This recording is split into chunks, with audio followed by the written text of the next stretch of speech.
Harley-Davidson is under new scrutiny after a hidden Black Friday sales plan leaked from inside its regional network. The document, verified by multiple dealership sources, outlines aggressive markdowns, stalled inventory alerts, and urgent directives never meant for the public.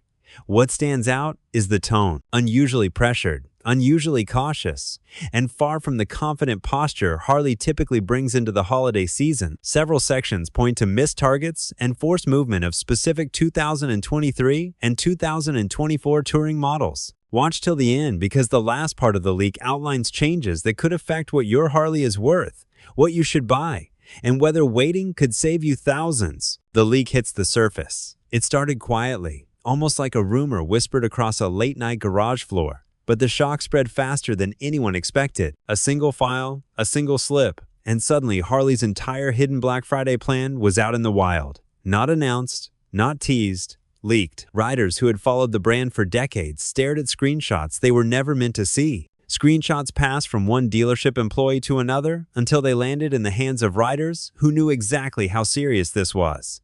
Harley guarded its internal plans tighter than engine blueprints, so seeing a confidential layout spill into public view sent a jolt through every corner of the community. This was not some harmless coupon or early advertisement. This was a full strategic diagram showing how the company intended to move through the biggest shopping weekend of the year. The file carried an urgency that felt foreign, coming from a brand built on steady confidence. The tone inside those pages did not match the swagger Harley usually carried into the holidays. It felt panicked. It felt rushed. It felt like something slipped out before leadership even had time to contain it. Dealers recognized immediately that the leak was real, not fabricated, and the shock of seeing internal operations exposed so openly triggered one question across every shop and forum. And the strange part was not the leak itself, but what the file revealed about how it escaped, how the leak escaped the boardroom. The deeper riders looked into the document, the more bizarre the escape route appeared. This was not the typical slip from an overexcited employee or a marketing draft sent to the wrong distributor. The metadata told a stranger story. Timestamps lined up with an internal briefing window meant only for regional leads, and routing records hinted at a mix-up no company this protective should ever allow. Somewhere between a private pre-holiday meeting and a secure digital handoff, a single version of the plan traveled outside the path it was designed to follow. What made it worse was how the chain of custody looked. Instead of moving through a clean internal channel, the file bounced between unexpected servers, paused under an unassigned access tag, then resurfaced in a folder that should have been locked behind multi-step verification. That alone raised suspicion. This was hardly an organization that treated secrecy like tradition. Yet, this blueprint detailing their most guarded seasonal strategy slipped out as if basic safeguards had been ignored. Insiders whispered that a regional manager might have forwarded the wrong attachment during a rush to meet a briefing deadline. Others believed someone inside the system panicked after seeing the plan and tried to sound an alarm without revealing their identity. The truth stayed buried inside corporate corridors. But the leak's path told its own unsettling story.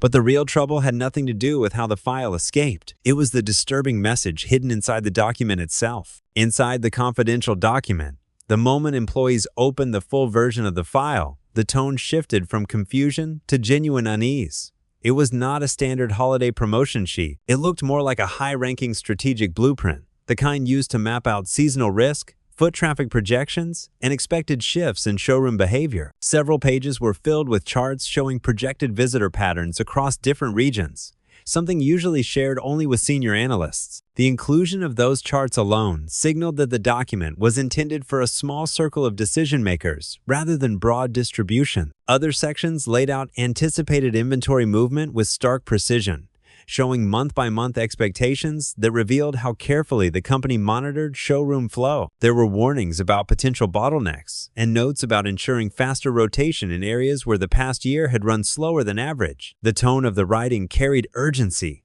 almost as if the staff who wrote it had been under pressure to deliver solutions fast. Other sections laid out anticipated inventory movement with stark precision, showing month-by-month expectations that revealed how carefully the company monitored showroom flow. There were warnings about potential bottlenecks and notes about ensuring faster rotation in areas where the past year had run slower than average. The tone of the writing carried urgency, almost as if the staff who wrote it had been under pressure to deliver solutions fast. It felt defensive, as though the team had been racing against an internal deadline while juggling concerns that were bigger than holiday scheduling. The document's footnotes carried an unusual tone, revealing corporate anxiety not typical in planning materials. References to contingency adjustments and missed projections suggested a reactive posture. Instead of Harley's usual confidence, the file felt rushed, cautious, and weighed down by concern about the coming year. And one particular phrase buried deep in the text left every dealer who read it with a sinking feeling.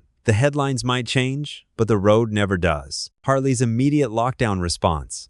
The reaction from the company was swift and unmistakable. Within hours of leadership learning about the leak, phone lines lit up across dealerships nationwide. Managers received firm messages, instructing them not to forward or discuss the document under any circumstances. Several were told to clear their shared drives and report any unusual file activity. Employees described the calls as tense, clipped, and more urgent than anything they had heard during previous holiday seasons. Corporate teams moved quickly to isolate the incident. Internal systems were temporarily restricted, and several access groups were suspended while senior staff combed through the digital pathways.